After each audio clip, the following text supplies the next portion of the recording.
welcome back to another Unapologetic with Eric King.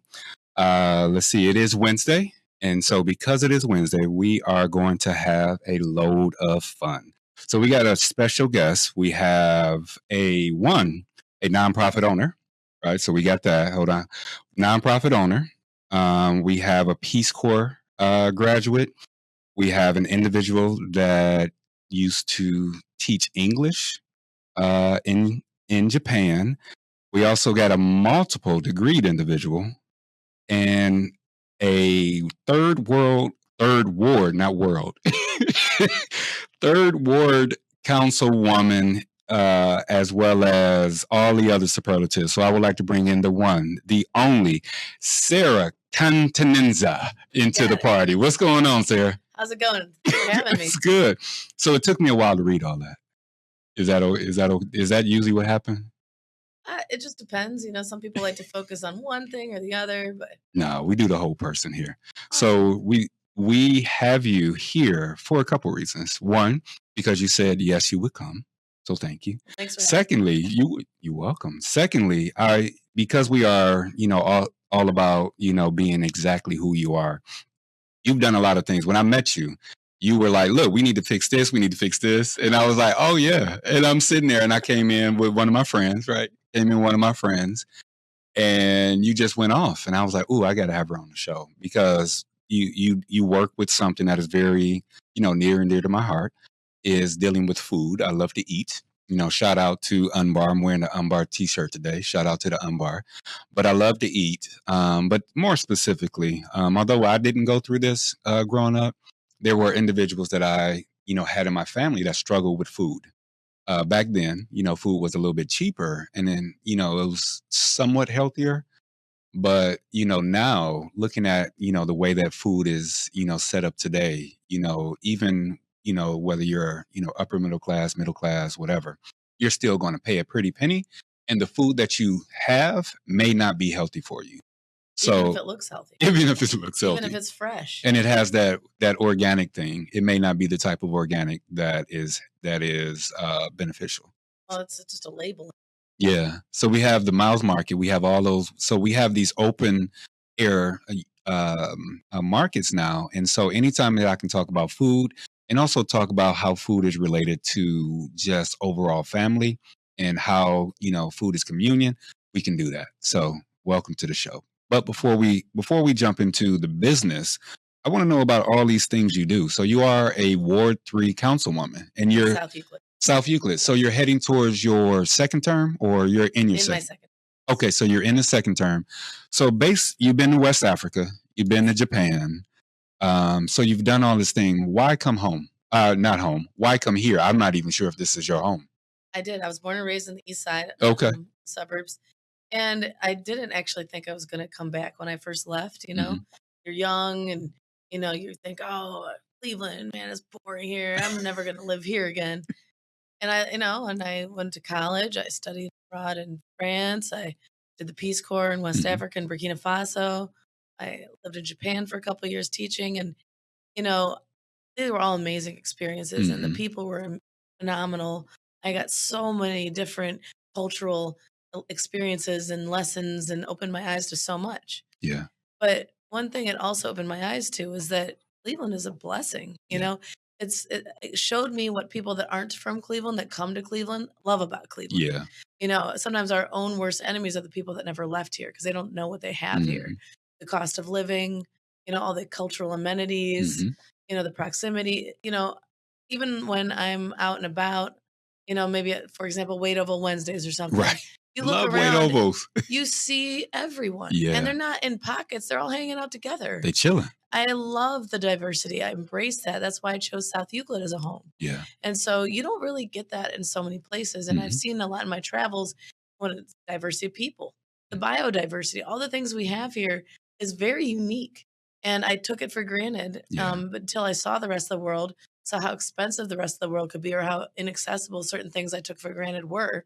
So when I came back, I was ready to, at the time, it was 2010, help my city because we were struggling big with the recession. The recession and whatnot. And I was like, you know what? I can take my talents all over the world, but why not take everything I've learned and apply it here? Yeah. I think I love exactly what you said. You went away, you saw something different. So in other words, a lot of times we gotta step back from the painting in order to see his glory. And so when you were talking, that's the thing that stood out is that you stepped back from the painting and was able to see the complete, right? So quite too often, especially if you've grown up in Cleveland, never gone anywhere, we're looking at the brushstrokes, right? So the brushstrokes of a painting, are fallible or mistakes. And that's what we're looking at. But until we take a step back, and that's when we see the whole picture. And I appreciate that. When you were in Japan and you were noticing, because a lot of what we see in many different countries, we can also talk about West Africa, is what people choose to show us. When you got to Japan, what was the one thing that surprised you that, from here in America that, changed your thought process on Japan? Well, about Japan, I mean, being from America, you have to have a car, especially in Cleveland, Hmm.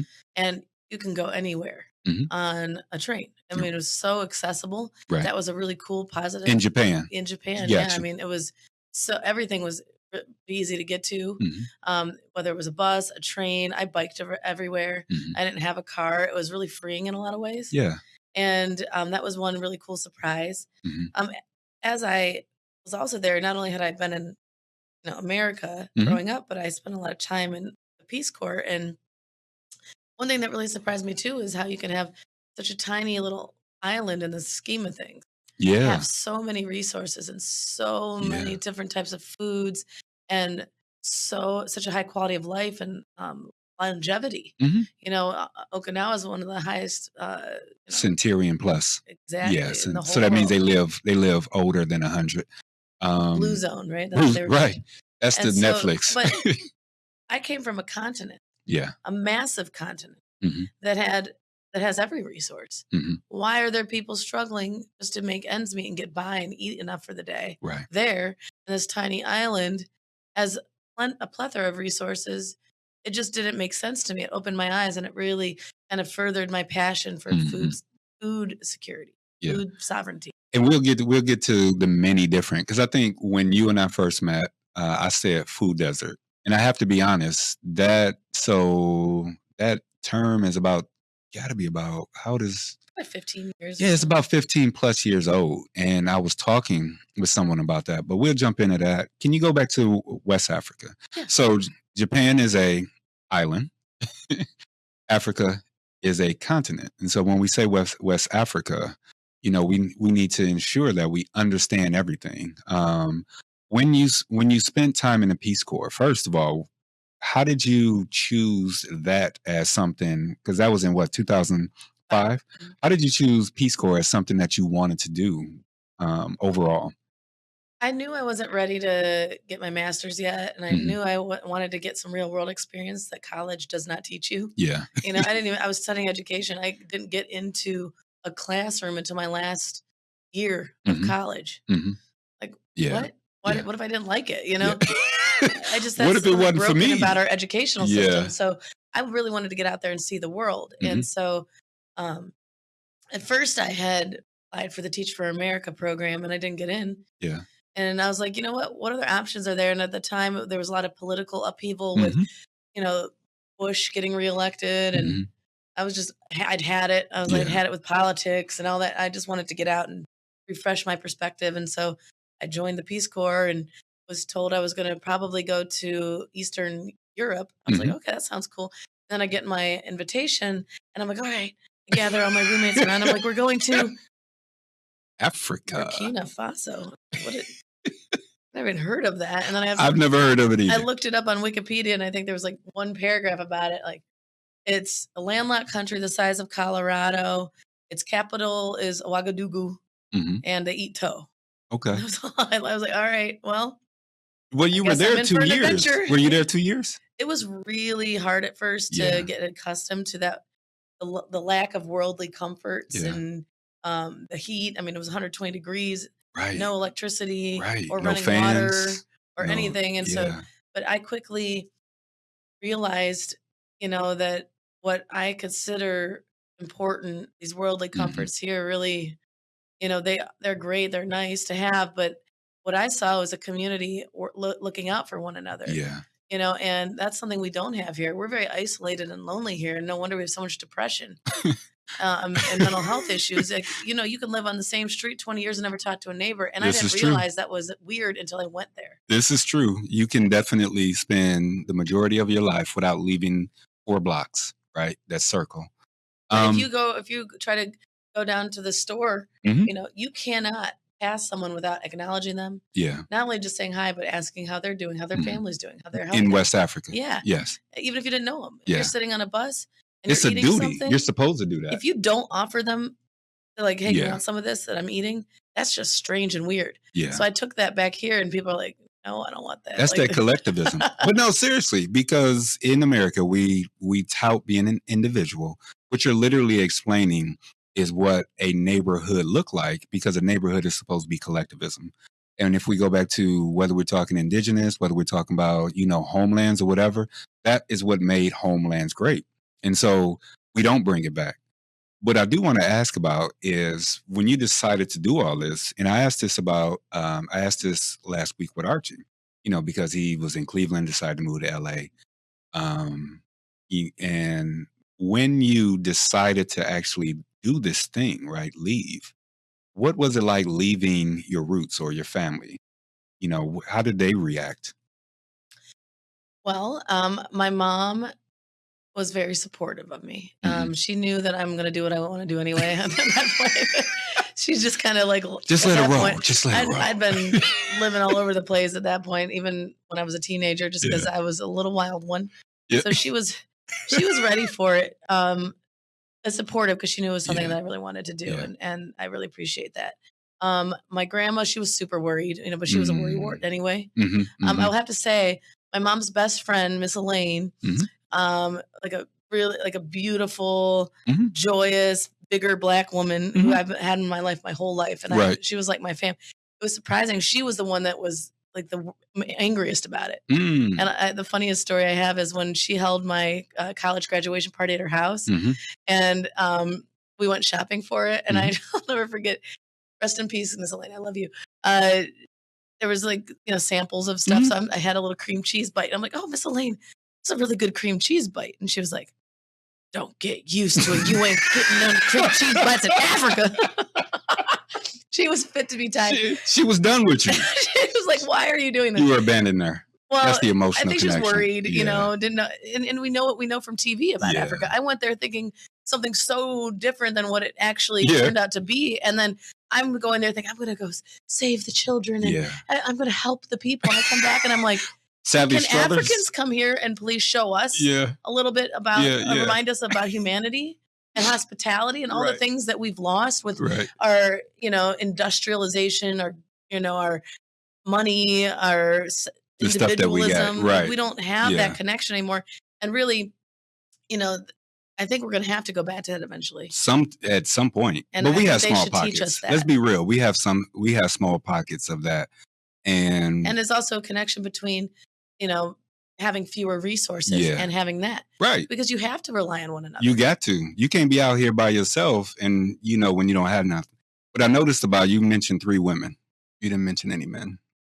My dad died when I was 14. Okay. And he actually did inspire a lot in my life, though, when I was younger, because he was an older man and survived the Depression growing up. And so he taught us how to forage. We had a garden. Yeah. And he taught me a lot of skills that I didn't realize were so valuable, but when I'm like eating wild garlic cloves and, he was all about health. He was a big macho Italian vegetarian, and he'd be feeding us, spoons of blackstrap molasses and, giving us apple cider vinegar water drinks. Like so nasty. And like way before his time, like people just now talk about that. Yeah. And so he gave me a lot of exposure. He didn't trust the medical system, pharma. He didn't trust any of that. He was all about the natural approach. And it was kind of annoying. Like he wouldn't let us eat junk food or fast food or anything.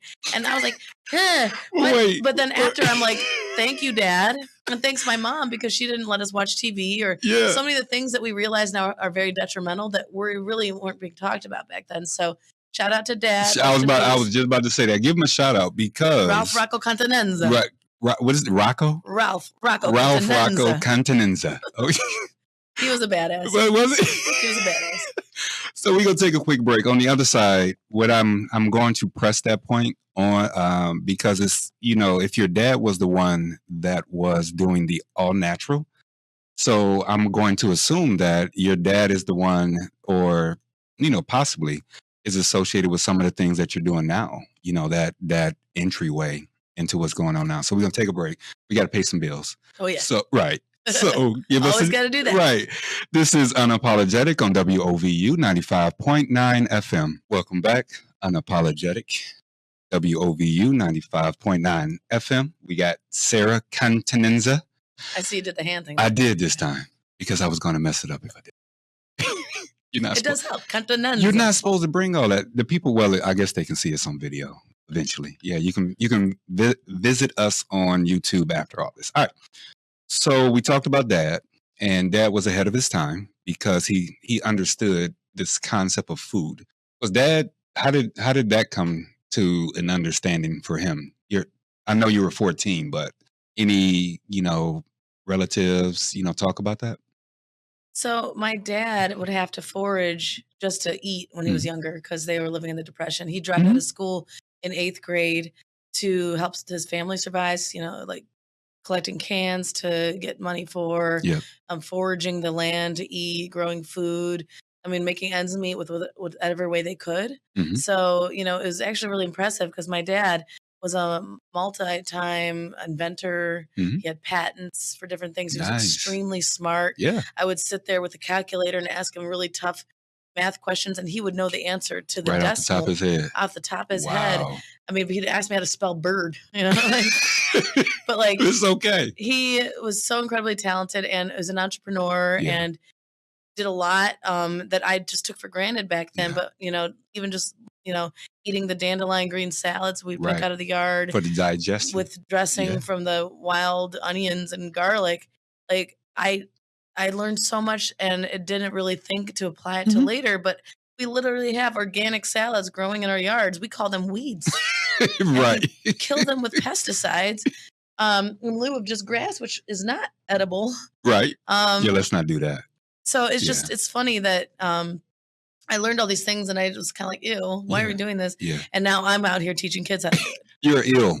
You are ill now. Yeah. From you to ill. Right. All right. So you are the executive director and founder of Food Strong. Yes. Which is a nonprofit. And you've been working with the youth for about 20 years. So before we jump into your nonprofit, I do want to talk about how do you integrate, and you probably talk about this later on, but I'll just throw it. How do you integrate what your work with the youth and the thing that you do? How do you integrate that? With Food Strong. Right. So I started Food Strong actually in a partnership with Cleveland Metropolitan School District. Okay. And shout out to the district because we're very close partners. Even still, we've grown even closer over the years with the science department, the nutrition department. The science department actually guided me through the process and some partners in creating a school garden toolkit and curriculum. Nice. Because when I was at the Hunger Network and I was doing my programming there, I would meet people that tested high for all kinds of issues like blood pressure, blood sugar issues. I mean, sometimes 100% of people tested in the community at the pantries were testing, irregular. And then when I met a young lady at our back to school event that didn't know what celery was, that was my aha moment. And I'm like, we need to teach our kids where their food comes from. So I start working with the district. Well, lo and behold, the district actually had the best school garden program in the nation through the 70s. My first school garden I ever did was at Iowa Maple Elementary, and I activated a place where the garden used to be. Okay. The soil was really fertile. It was a really cool experience, but I didn't know that, and I don't think a lot of people know that we had such a robust program until they shifted the funds to busing, during the desegregation era and all that stuff. And that came with a whole host of other issues as well. And so, I went through this journey and started piloting it at a couple schools, and it was very community focused, engaging partners and stakeholders. And then, we started incorporating the culinary and the nutrition and then soon the entrepreneurship into it. And it was really taking off to the point where I needed to have a home for it. So that's where Food Strong came to be. Mm-hmm. And it was starting to really pick up. And then 2020 hit. Mm-hmm. So I founded Food Strong in 18. And then I was slated to get some more schools in our Right. repertoire. And then boom, 2020 hit. Right. The pandemic. And, so many of my students that I serve, they're from, homes where there might not be an adequate level of food access, or Mm-hmm. they might not have resources to, successfully, shelter in place and get their education. Right. They might not even have internet. Right. So I wasn't about to just sit back and wait till things changed. I worked with my partner at the Coit Road Farmers Market in East Cleveland, a piece of history. It's been around for almost 92 years. Yep. And they gave us land, and we built a learning garden with some of my students from Iowa Maple, which closed 2 weeks after the lockdown. So those kids never even got a chance to say goodbye during that whole traumatic situation. Right. So they came with me. We built our garden together. We finished a mural we had started that was funded by Cuyahoga Arts and Culture. And that was the birth of our learning garden. And well, it's still happening. It's robust. We have a farm manager now.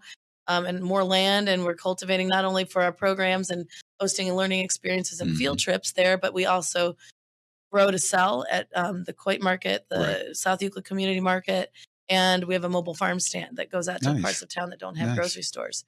But we are also now slated to be in 14 schools this coming school year. Is that so when we look at the mission of Food Strong, are we looking primarily from a growth standpoint, meaning as in start with the children and then we'll change society that way?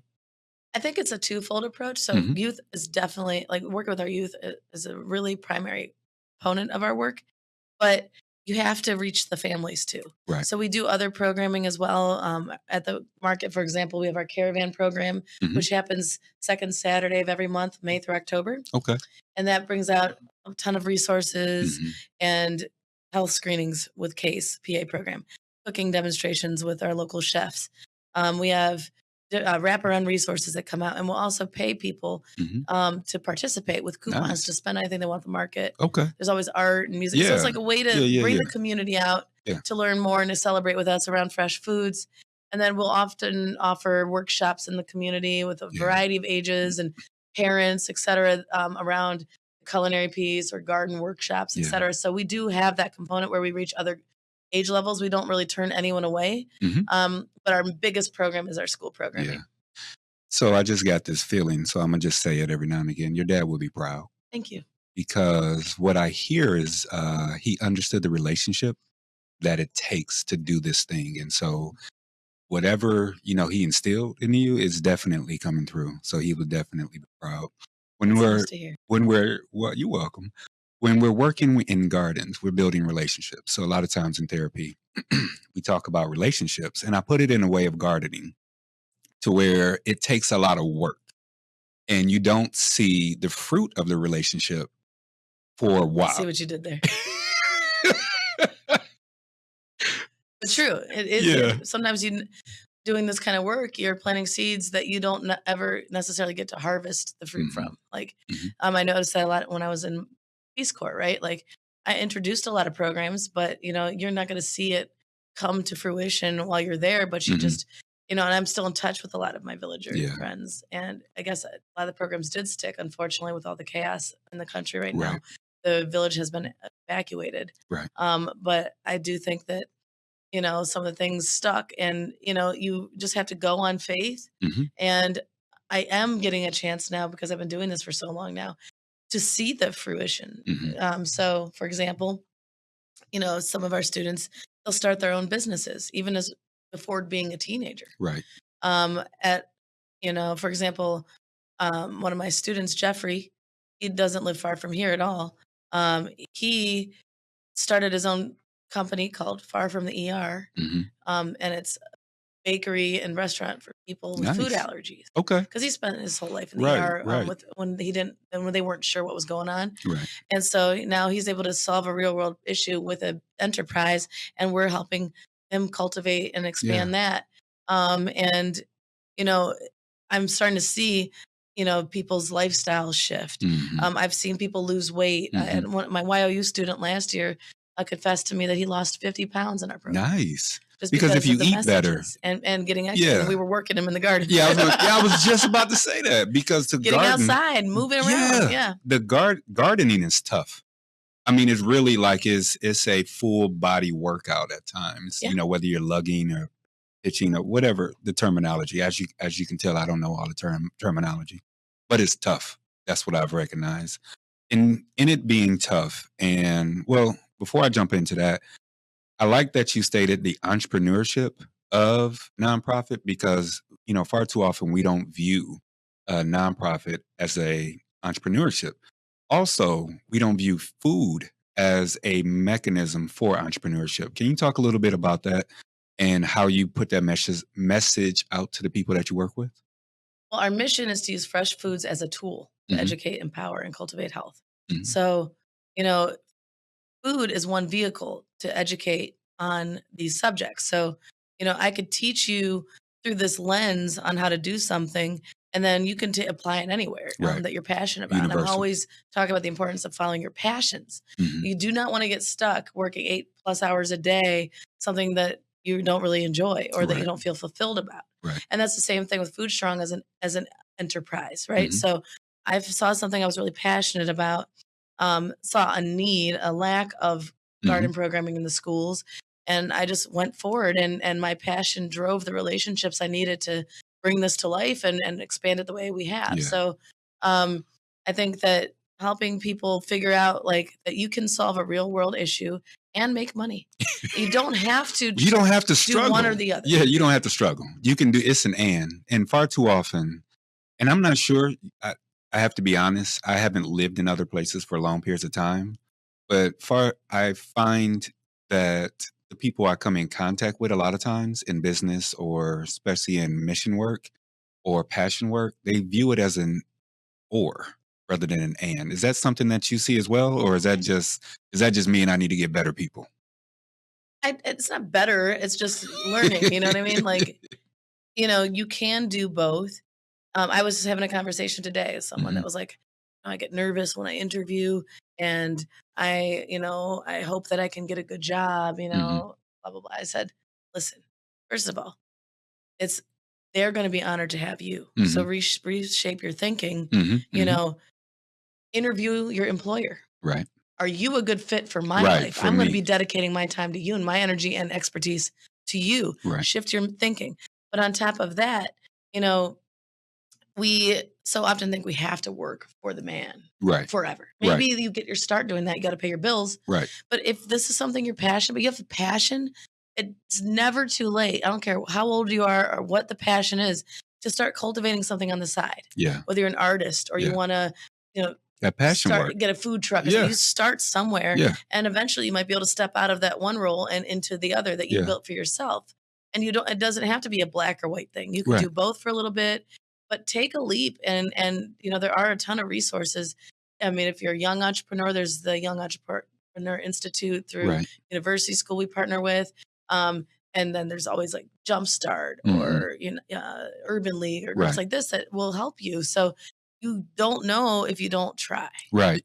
And we have to get used to and be okay with being told no and letting things be hard. And that goes back to gardening. You know, it's hard. So Food Strong is created, and I'm going to go out into the world and do blank. When you look at that blank, what are the pockets of people that you are currently reaching? And a little bit more specific, what are you teaching them to do specifically Sure. through Food Strong?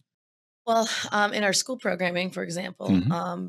we are in K through 12. Yeah. We don't discriminate ages, and our curriculum is built out to Hmm. respond to all those different age demographics.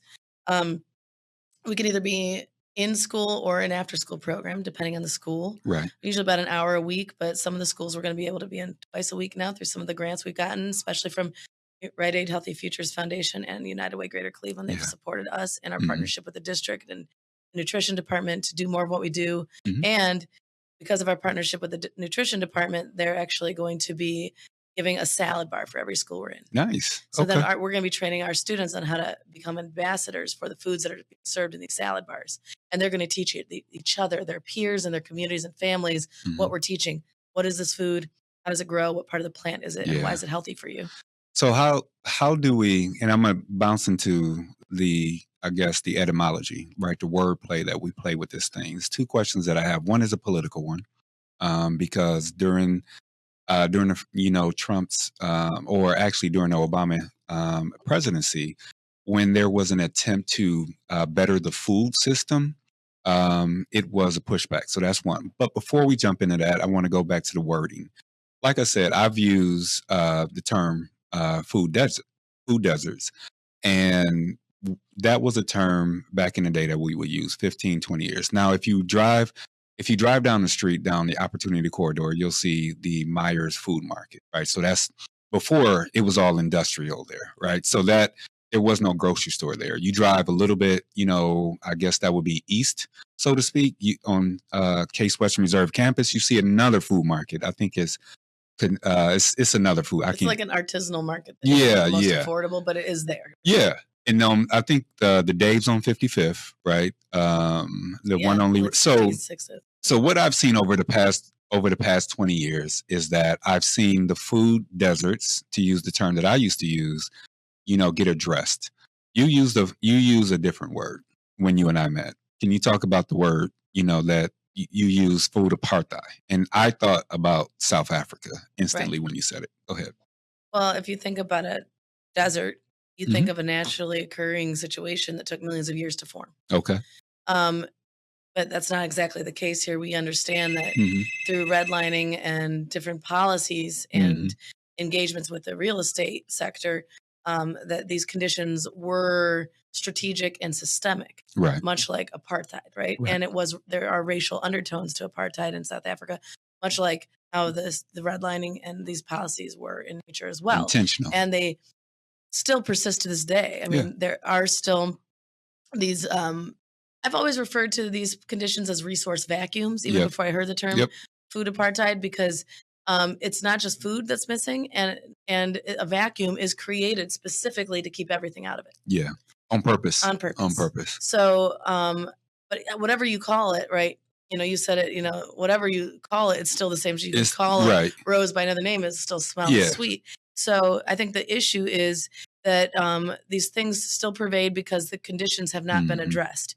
And yes, some of these new awesome grocery stores have come up, but many have also gone down. So there are still a lot of voids. There's no local stores. There's no, and there are no local. I mean, there's some local stores. I know Dave's is locally owned. I mean, Dave's is locally owned, thank God. And I know Simon's has come into some places that otherwise would have had nothing. Yep. Yeah, like in the Buckeye neighborhood, Euclid, and then the County Board of Health has done a great job at working with these groups to try to address these things. And so that's a great move, but it's really hard for a supermarket to survive. Yeah. In general, right? Because there's so much product that doesn't get sold. You don't have a big profit margin. So I'm imagining that, even going more hyper local could be a wonderful solution, whether it's having more of these farmers markets, which are great kind of Band-Aid as well, but they're not a final solution because they're not consistent. But can we have more, even if there's smaller like farm stands or systems where it's like you could stock the produce in other stores that are already there, right? But then couple it with a really rigorous educational campaign, because that's what I think we're doing, right? You can put a grocery store in a place and people might not use it for the healthy food anyway, right? And they've done studies that have shown that, if there's a choice, you're still going to choose what you've been addicted to your whole life, because that's all you had and access to begin with. So you have to really explain that not only why it's healthy for you, but why is this a justice issue? Yeah. Why are you participating in something that is justice promoting through making these decisions and voting with your dollar? I always say that the biggest vote you cast is the dollar you spend. You 100% right, because that's a one-to-one. That is a direct connection to the struggle that you're actually going through. So let's bounce over to the politics, since you've already opened it up. Politically, what you're saying is a hot button. I don't understand why. Right? This concept of not necessarily controlling what someone eats, but definitely sequestering it in a way that is more healthy. When you're going through this process and attempting to explain it, my assumption is the politics comes up, but it may not. Is that what you've seen in what you do in Food Strong? I mean, at the more local level, Yeah. I find a lot of support for this work. Okay. And actually, I'm getting a chance to work on some pretty cool creative policy shifts in South Euclid Yeah. that will result in more food access Okay. and actually promoting the cultivation of foods in our own yards, because that can be a political issue, because if your city isn't zoned well for Right. that, you could get cited for growing food Right. in your front yard. But we in South Euclid welcome it and embrace that. Mhm. But I want to make sure that in policy it's reflected, because we have an awesome administration. Our Mhm. mayor really gets it, but if it's not in code, who knows what could happen in the future? Yeah. So, I think at the local level, it's a little easier to manage this. Mhm. It's when you start getting into state and federal politics Yeah. and dealing with the lobbyists, because who has the money? The lobbies. The I mean, the major companies. I'm sorry. who are the Yeah. major companies? We have major companies that sell foods that are Right. compromised So we got with Kraft, we got toxins. right. But then you also have the companies that make money on fixing these problems or Right. maintaining the problem, Right. keeping you comfortable Mhm. while you have this problem instead of actually getting to the root of the problem. Right. And there's a lot of companies that, because we're in a privatized healthcare system, there isn't so much of an incentive to make it a healthier option. I mean, Right. ask a doctor how much time they spent learning about dietetics. Right. And so Probably little. I think that's when you're going to start having the pushback at the federal and state levels, because you're going to have these these billion-dollar corporations lobbying heavily to keep things the way they are. And Yeah. we've seen that. Yeah. Like, we can't even get in certain things on a label And that's that are banned in other countries. I was just about. So you've been in Africa. So let's look at it, Japan specifically. Sticking with this concept of politics and food, there are definite foods that we have in America that can't go to Japan because it's banned. A lot of them. Can you talk about that? Products. Can you talk about that? In products, yes, in products. Well, there are things. I mean, I could go on a laundry list. I Well, mean, we got about 5 minutes till our next break, so it might be easier to talk about a way that you can know for yourself what's in these products. If you, for example, use an app called, we use this with our students, Yucca, Yuka. You could scan a barcode, and it gives you a score 0 to 100 of the different types of foods that are available, and or what the food items that are in these products, and it'll also tell you which of those ingredients are hazardous, and why. All right, so those hazardous ingredients wait. are a lot of the things that are banned in other countries. Yucca, Yuka. All right, so we're pulling it up, and okay, has a carrot on. So those that are listening and on the YouTube one day, it's a white background carrot, and it's called Yucca, and it's free. All right, go for it. Keep going. So a lot of those products are banned, and also pay close attention to the things used on your hair and on your body. In our classes, we teach our kids how to make their own natural products, or the importance of supporting local businesses that create and sell those products. Shout out to them and our old family. All of our amazing entrepreneurs. You go to any farmer's market or local store that has local products. There are so many wonderful things that I would feel comfortable using. I make my own products. I think it's important to know. And not only it doesn't stop there, right? We have a whole lesson around all the different things you can do with things like baking soda. Yeah.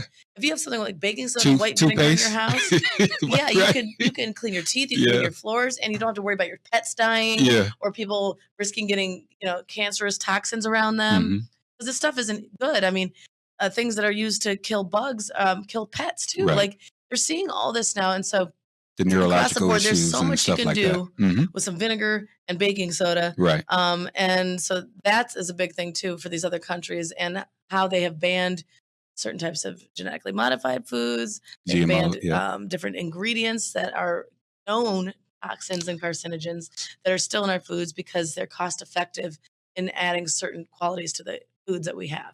Some foods need seeds in it. Right. Right. There's, not every food has to be seedless. Right. And a lot of people don't, the convenience. So before we jump out on the break, I want to talk about this convenience. Because back in the day, right, you talked about your father about going through the Depression. And a lot of this stuff came, and a lot of these foods, these processed foods came from convenience. There used to be, commercials on, going to the grocery store and getting, a Hungry Meal, or, right? A lot of this stuff was based off of convenience. What you're asking people is going reverse. How much pushback are you getting on that on that alone. Just, I'm asking you to go backwards a bit. Yeah, you can go and get this moon pie, or you can go get this, you got $5 and you can go get your whole family a meal at McDonald's. But this is what it's cost you. Trying to get people to understand that piece. What is that like for It's you? actually just more like dispelling the myth. Yeah. Because you cannot feed your family at McDonald's for $5 anymore. Okay. Well, yeah, And that's they're true. actually talking about That's true. degrading the quality of the food even more to make it more It's cost not effective. actual food. That's why they take certain language out. It's not. But what I show people Mhm. is that it can still be convenient. Mhm. So maybe all you have in your neighborhood is a dollar store, or Right. all you got is a food pantry nearby. Mhm. There are ingredients there, like the canned vegetables. Mhm. They might not be the absolute best, Right. but they are nutritious. They're plant-based. Yeah. You can make for example, Chipotle bowl at Yeah. home Yeah. with those canned We do it vegetables, all the and time. then add whatever you can forage out of your yard or grow or get Mhm. from the local market or from the produce giveaway from the food bank, Yep. and then supplement it with whatever fresh you can find. But you, even without any of it, you can still eat it. And that $5 actually can feed your family Mhm. in that circumstance. Yeah. But $5 doesn't get you very far anywhere else anymore. And I so mean, dispelling those myths, Mhm. showing you that even if you don't have a kitchen available, you just need a can opener and a bowl and a spoon. Mhm. You can make some cool stuff. Okay. And then also showing people the direct connection from what you put in your mouth, between what you put in your mouth and the health outcomes. Yeah. Because people think they're invincible and they're not actually What I saw, making all these I connections. saw something, and I saw something on, what is that, Instagram, and it said, Americans eat as if we have free healthcare. That Truth. is so.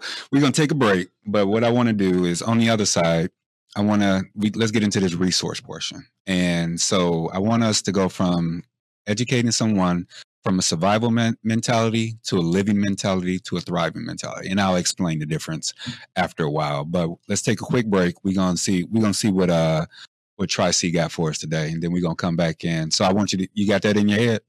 Yes. We're gonna go from the surviving to living to thriving, and I'll explain what they mean on the other side. Okay. All right, so we're going to take a quick break. Good. This is Unapologetic on WOVU 95.9 FM. Welcome back. Unapologetic on WOVU 95.9 FM. We have Sara Continenza. See, there we go. We keep getting it. On the other side, I asked you about, because this is the time that we usually do that resource part, right? We can't have people listening and not help them. I think that comes from my counseling background. I'm just not going to be talking to you and not ask you to go improve your life. Anywho, so I asked you about transitioning someone from surviving. So surviving is literally, I'm at my base level. Some people in the industry, in my industry, may look at it from Maslowian, right? The only thing I'm focused on is putting stuff in my face so I can satiate this hunger, right? Because I'm hungry. And we know that those things are not, inherently healthy, even if they say. So that's survival, right? And so now we want to get them to the living. And in my opinion, living is where I'm seeing, I'm beginning to see. I'm awake, I'm reading labels, I recognize with my health and everything connect. Thriving is that next level, right? We're eating now for longevity, and we're teaching the individuals we are connected to, and we're pushing it out into the world, right? We're on that next level. We're finding different ways to eat, right? If you claim that you are a pescatarian or vegan or whatever have you, you're on that cusp of thriving because you're paying attention now. You're no more at that living state where you're learning. So my question is, based on what you do, how do we get people from the survival state to at least the awareness state, which is in living and paying attention to what they're doing? You said dispelling myth, but what else? Well, there are a ton of resources available to people. One thing that I love about Cleveland is that we have more nonprofits and organizations than any city in the world, I believe. Yeah. We've basically founded the nonprofit kind of approach to the first community foundation that ever existed was the Cleveland Foundation. Cleveland Foundation. Yep. And so we take full advantage of that. There are resources if you call, for example, 211 first call for help. Yep.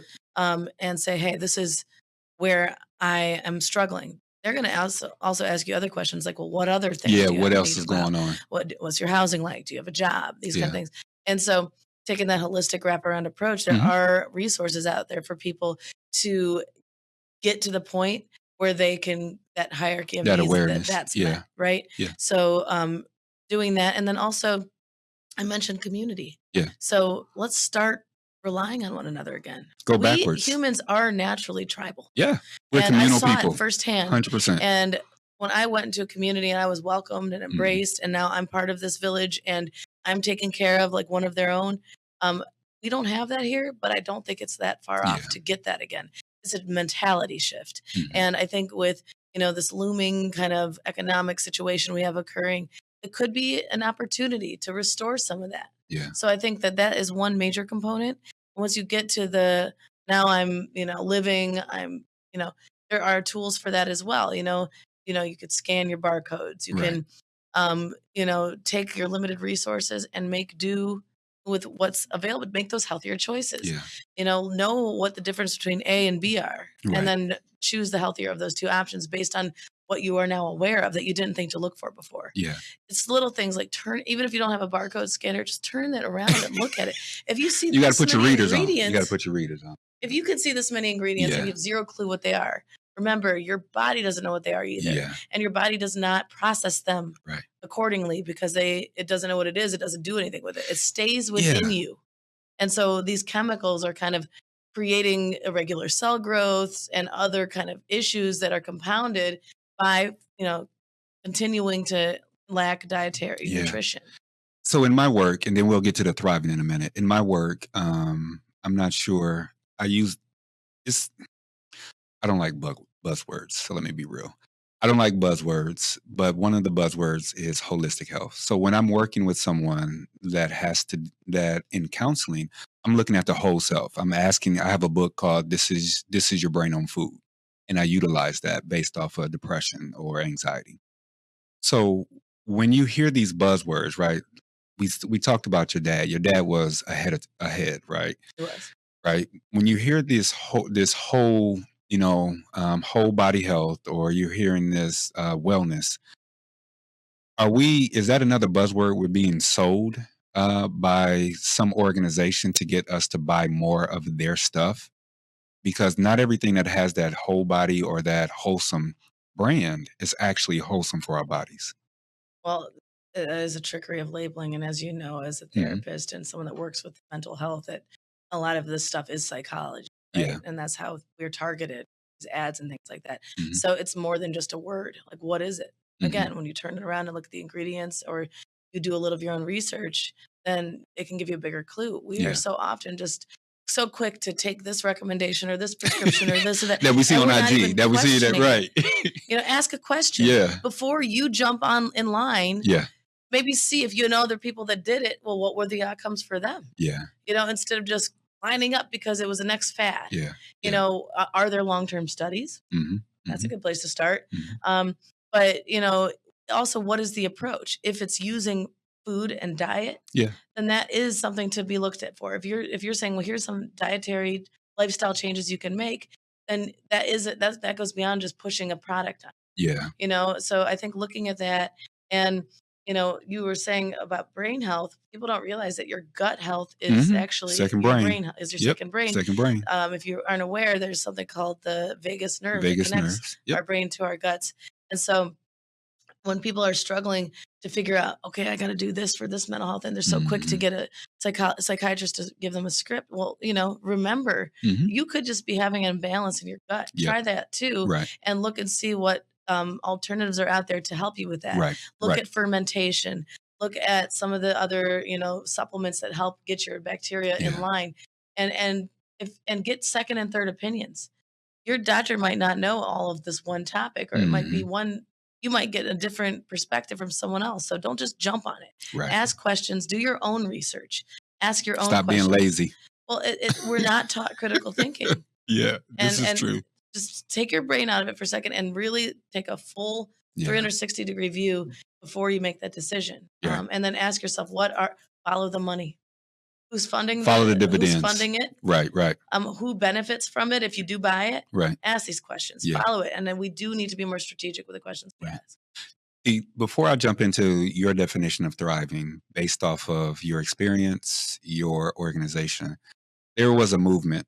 There was I can't think of a number, but for some reason, if it has over 3 ingredients, don't eat it. Is that something that have you heard of this movement? And what are your thoughts on that movement overall? It's a really wonderful idea and concept, but Okay. first of all, I'm Italian. The seasonings alone I'm going to put in my food are going to be like 15. So, I mean, I get it. I understand. I think it's more like however many there are, do you know what they are? Is that so knowledge of it? So look them up. Just look it up. Google. I mean, if you can't pronounce it, likely your body doesn't know what it is either. But look it up. Yeah. Scan the barcode again. Yeah. But I feel like we are so often, we're going to count this, we're going to count that. People say count calories, count the chemicals. Right. And how many of those are in there? And not all chemicals are bad, and not all processed food is bad. You're doing too much. You telling people too much. Sarah, you telling? I'm not against processed food because sometimes I'm also on the go a lot too. Yeah. And I'll eat processed things too. But I do look at the ingredients and I say, okay, I know what this is. I know that that's almond flour or this and that. I can picture in my head what it is. Yeah. And I know that it's, sourced well. And bonus if it's a company that's family owned. Bonus. Because, I like how you did that. You can't always avoid that either. Right. And you can't, these, nice companies are being bought up left and right by the bigger ones. But if you can find ones that are family owned and operated, go there whenever. No, I feel you. I'm with you. All right. So what's your definition? So, we closing out. We got a little bit more time. I do want to get to your definition of thriving and how those, so we got surviving is just basically you're trying just to satiate or to kill the hunger. Living is more you're aware, you're paying attention. And like I said, thriving for me, is that you are more intentional and you're spreading it out within the world over those people that you're connected. So what about you? I would say thriving would be having reconnected with our earth. Okay. As a big part of it. Yeah. Because, you could think you're thriving, but a lot of the foods you're eating that you think are really awesome, like you might not realize that, you're eating something that was inundated with pesticides or picked unripe and gassed with ethanol at the grocery store to, for easy shipping. You just you hurt my stomach. I haven't eaten, but go ahead. You know what I mean? But like when you connect with the earth, and you can grow a lot of that food yourself or preserve it yourself and just be even just the act of being outside, the act of putting your hands in the dirt, or grounding with your bare feet in the soil, you are able to reconnect to what is given to us by nature, what I call God, to help us thrive. Yeah. And all these other things, if they, there's certain options that are better than others. Yeah. And I'm not saying don't buy from a store. I do buy from stores too, but the more you can reconnect with our nature, our earth, and growing your own food whenever possible, or at least supporting those who do that are local, I think that is a way to thrive, because now when you are supporting with your dollar something, you're supporting the local economy, you're going to have a thriving local economy. And to me, that is thriving because, you saw in 2020, all these different economic horrendous things that occurred that we're still reeling from. And so many of these things that were affected were things that, were coming from everywhere. But if we had more connection to the earth here locally, and we have some of the most biodiversity here, we have wonderful soil, we have great water supply, we got good natural amenities. We are an amazing place, and we're not taking full advantage. We have empty lots everywhere that aren't being used to cultivate. Let's reshift our thinking, reconnect to our land and to each other. And then I think that is a definition of thriving to me, because then you're going to be able to withstand a lot more of the difficulties that might emerge in the future. All right. So eventually they're going to kick us out of here. But before we do this, see if you can give me a succinct or a brief answer to the argument of money when it comes to families or the individual saying, I can't do that. I can't thrive. I can't even get to the thriving level or that level that you explained because I don't have time and or money. What's your argument? I get it. And there is a lot of stuff that I might choose that's going to be more expensive and out of someone's price range for, if you're barely making ends meet. I totally understand. There are workarounds. Again, if you can get it yourself, a lot of stuff, a lot of food grows in our own yards. If it's not, if there's not toxins in the soil, try to go there. And also, there are certain places, like I love Aldi, where the organic options are not much cheaper or not much more expensive than going somewhere else. Right. Now, If you don't know, organic just means not using a bunch of chemicals and pesticides. But for the listeners, that's a whole nother one. But yeah, because we don't have long-term studies on those impacts, and the studies that have emerged are not favorable. But I would also say that yes, it can be more expensive to buy things that are healthy now, but it's also expensive to miss work when you're sick. Yeah. It's also expensive to have to manage, your chronic disease that could have been prevented by making some shifts. Right. All right, so we gotta pull up out soon. We gotta roll up out. They're gonna just get a quick shout out about Food Strong if you want to learn more. Oh shoot. Foodstrong.org. No. Give your event, September 11th. Yes. Give your event right quick. So on our website, foodstrong.org, you can learn about our programs. You can donate. You can find out about volunteerism. Do all that. And our gala on September 11th at Lago Custom Events is called Strawberry Fields Forever. Beatles-themed event, Beatles-themed attire, Beatles-themed music. It's just a fun little way to support us. And we will be announcing a brand new endeavor that our organization's taking that's massive, as well as our new logo and our new brand. Nice. All right. How you let me get this far in before? I guess we was just chilling. All right. You got to come back one time so that we can get this going. Right. No. It was supposed to be in there earlier, but we got to jump off. This, I appreciate you. Sara Continenza. I didn't did Close. Come try again. Continenza. Continenza. There you go. My brain was on closing out. We got to jump up out of here. I appreciate you coming down. Catch me next week. It is Wellness Wednesday. We have Steph on, and we might just be arguing. So I'll catch you later. Peace. All right, peace.